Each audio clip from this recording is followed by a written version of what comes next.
नमस्कार साथियों, आज के हम इस वीडियो में देखेंगे कि जिनका भी सेकंड ग्रेड से फर्स्ट ग्रेड में जो डीपीसी हुई है उसके अंदर जितने भी साथीगण हैं सभी विषयों के उनके लिए एपीआर किस प्रकार से भरा जाएगा। तो सबसे पहले आप वही प्रक्रिया सबसे पहले सारा दर्पण सर्च करेंगे।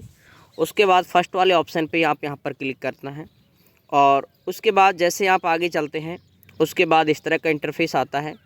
इसमें आपको यहाँ पर ये लॉगिन करना है और लॉगिन करने के बाद यहाँ पर दो ऑप्शन आते हैं। यहाँ पर एक आता है स्कूल ऑफिस लॉगिन और एक होता है स्टाफ लॉगिन। आपको इस एपीआर भरने के लिए स्टाफ लॉगिन पर आपको ओपन करना है। जैसे आप इसे ओपन करोगे यहाँ पर आपको अपने आईडी पासवर्ड फिल करने हैं और नीचे कैप्चा। इसके बाद जैसे ये पोर्टल आगे का है इस तरह का इंटरफेस आपके सामने आ जाता है।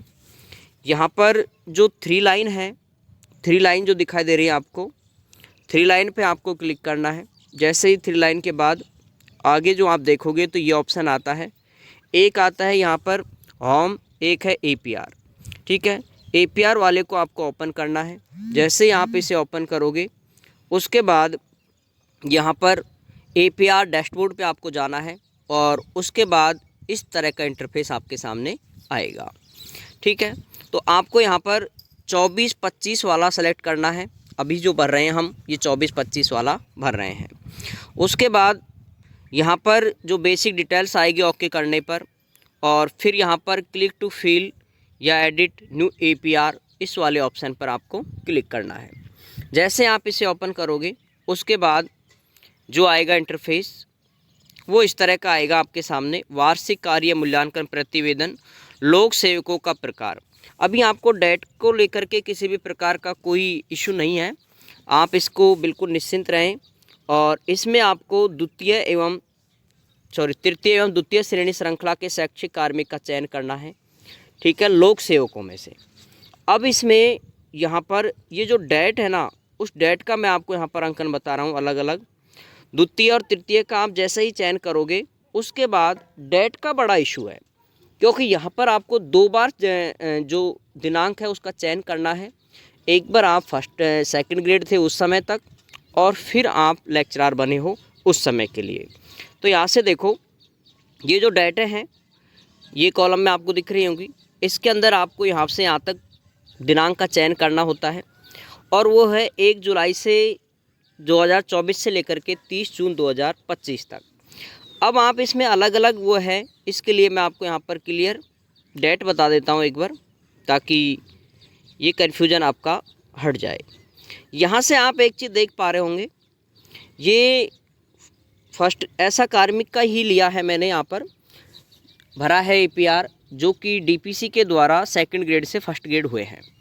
यहाँ से देखो फर्स्ट वाला जो डेट है यहाँ पर आप देख पा रहे हैं, दिनांक भी आपको दिख रही है कि 18/9/2012 से लेकर के 3/5/2025 तक।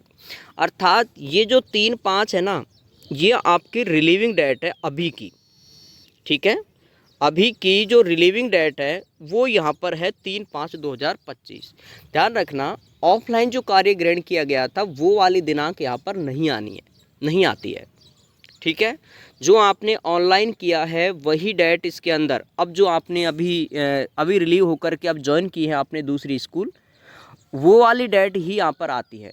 जो आपने पहले यथावत अपनी स्कूल में जो आपने फर्स्ट ग्रेड का पद ग्रहण किया था वो वाला दिनांक इसके अंदर नहीं आएगा। ठीक है, तो ये डेट है। और इस समय देखो आपका पद यहाँ पर दिखा रहा है सीनियर टीचर। ये आपकी पुरानी स्कूल दिखाएगा यहाँ से यहाँ तक। ठीक है, एक दिनांक तो ये चयन करनी है आपको। जो 2 दिनांक की बात कर रहा हूँ मैं यहाँ पर, एक दिनांक आप ये वाली चयन करोगे जिसके अंदर आपको जब से ये वर्किंग वाली है दिनांक चयन अलग हो जाएगा अभी, और एक वर्किंग आपकी ये वाली रहेगी जो आपकी अभी वर्तमान में आपने जो किया है जब से आप फर्स्ट ग्रेड दूसरी स्कूल में गए हो तब से लेकर के अब तक की वर्किंग, जो आपकी दूसरी स्कूल का नाम यहाँ पर आ रहा होगा। ठीक है, अब डेट का किस प्रकार से चयन करेंगे, क्योंकि आपको 1 जुलाई से लेकर के 30 जून तक भरना है। पर आप देख पा रहे हो जो दिनांक आप चयन करेंगे वो आपकी वर्किंग डे आपकी आ रही होगी, जिसको आप देख लें एक बार, उसी के अनुसार आपको यहाँ पर चयन करना है। जैसे यहाँ पर देखो 1/7/2024 से लेकर के 3/5/2025 तक, ठीक है। अगर आपने कोई 15 दिन से ज़्यादा का कोई मेडिकल लिया है तो आप यहाँ पर आप इसको फिल करेंगे, अन्यथा इसको खाली रखेंगे, लीव, ठीक है। अब यहाँ से आप देख पा रहे हैं कि जो 1/7 से लेकर के 3/5 तक है तो आपको एपीआर की प्रविष्टि की जानी है। फिर आएगा राज्य अधीनस्थ सेवा कर्मचारियों के लिए, क्योंकि सेकंड ग्रेड राज्य अधीनस्थ सेवा कर्मचारी होता है। यहाँ पर आपकी पोस्ट सीनियर टीचर सेलेक्ट करनी है और यहाँ पर आपकी पुरानी स्कूल को ही चयन करना है, ठीक है। और इसे आपको यहाँ पर जो है वो आपको यहाँ पर सेव कर देनी है। तो पहले वाले तो ये हो जाएगा, ठीक है, पहली। दूसरी जो दिनांक है वो इस प्रकार से आएगी, आप देख पा रहे हैं 4 मई से लेकर के 30 जून 2025 तक।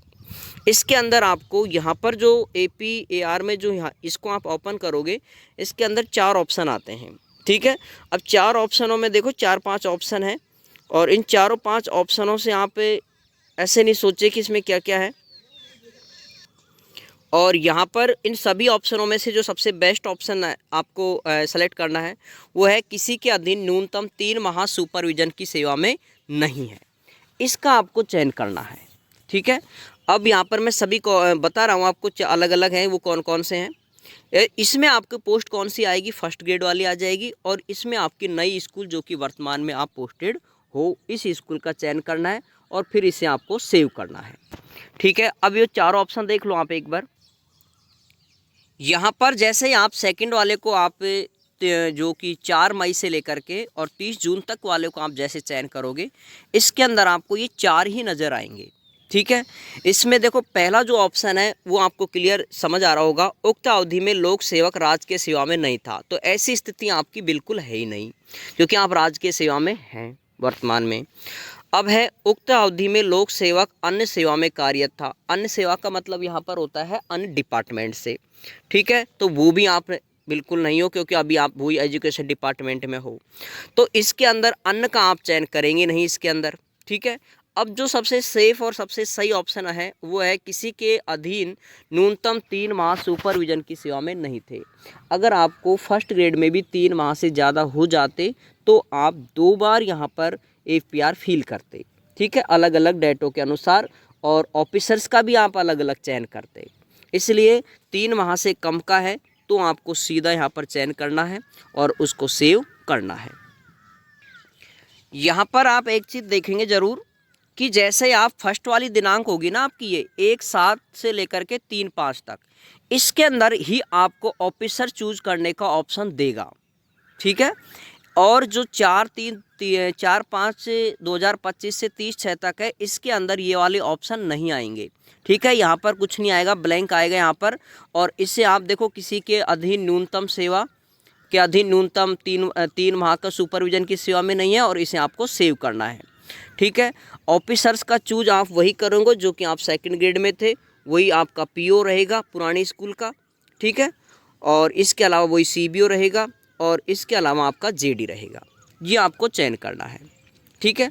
अब न्यूनतम सेवा में नहीं है, ये ध्यान रखना। यहाँ पर सेकंड वाले में आपको फर्स्ट ग्रेड जरूर आ जाएगा, इसको आप वहाँ दोनों ऑप्शन आते हैं तो आप पहले में सेकंड ग्रेड चयन करना, दूसरे में फर्स्ट ग्रेड का ही यहाँ पर चुनाव करेंगे। ये करने के बाद जैसे आप इसे फिल कर देंगे, ठीक है, फिर यहाँ पर जो ऑप्शन दे रखा है फिल एप्लीकेशन का, ठीक है। फिल एप्लीकेशन करने के बाद देखो ये ऑप्शन है वापस वही, ये 4 ऑप्शन आते हैं। ध्यान रखना सेकंड वाले में जैसे आप भरते हो 4 मई से लेकर के 30 जून तक, आपकी डेट अलग अलग हो सकती है, ये हिंदी विषय की है अलग अलग। तो इसमें जो सेकंड वाले की है तो उसमें आपको यह है कि उसके अंदर पहले से ऑफिसर चूज करने का ऑप्शन ही नहीं देता है, सिर्फ सेव करने का देता है और सिर्फ आपका पद सेव होता है फर्स्ट ग्रेड वाला, ठीक है। अब इसके बाद जैसे आप ओपन करोगे भरने के लिए तो ये प्रतिवेदन रिपोर्टिंग अधिकारी, और इसके अंदर आपका वही नामांकन ठहराव जो कि पिछले वीडियोज़ में दिखा रखा है। नामांकन यहाँ पर 100 करना है, यहाँ पर भी 100 करना है आपको, ठीक है। सब में 100 करने हैं, इनमें भी 100 और इसके अंदर नील करना है। इसके अलावा यहाँ पर आपके रिजल्ट का चयन करना है जो कि आप आपकी पुरानी स्कूल से मंगवा लेना और इसको सेव कर देना है। अलग अलग विषय है वो है बोर्ड क्लास हैं, जैसे 8वीं है, कोई 10वीं का पढ़ा रहा है, 12वीं को पढ़ा रहा है, उसके अकॉर्डिंग यहाँ पर आपको अलग अलग सेव करने हैं। इसमें कोई यदि उपलब्धि हो तो वो आप विवरण करें, अन्यथा आप इसको अंदर भी नील कर सकते हैं। ऑफलाइन यदि आपने कोई ट्रेनिंग ली है तो भी आप इसका यहाँ पर एंट्री कर दें। ऑनलाइन का यहाँ पर किसी प्रकार का कोई एंट्री नहीं करनी है। इसके अलावा यहाँ पर आप गुड कर दें या ओके कर दें, ठीक है, एक ही बात है दोनों की। और उसके बाद इसको आपको लॉग या फॉरवर्ड करना है। तो इस तरह से साथियों आपको सेकंड ग्रेड से फर्स्ट ग्रेड के डीपीसी वालों के लिए ये आपको एपीआर फिल करना है। अभी भी यदि किसी साथी को डेट में या किसी प्रकार का कोई दिक्कत है तो आप मुझे कमेंट्स कर सकते हैं। ठीक है साथियों, जय हिंद, जय भारत।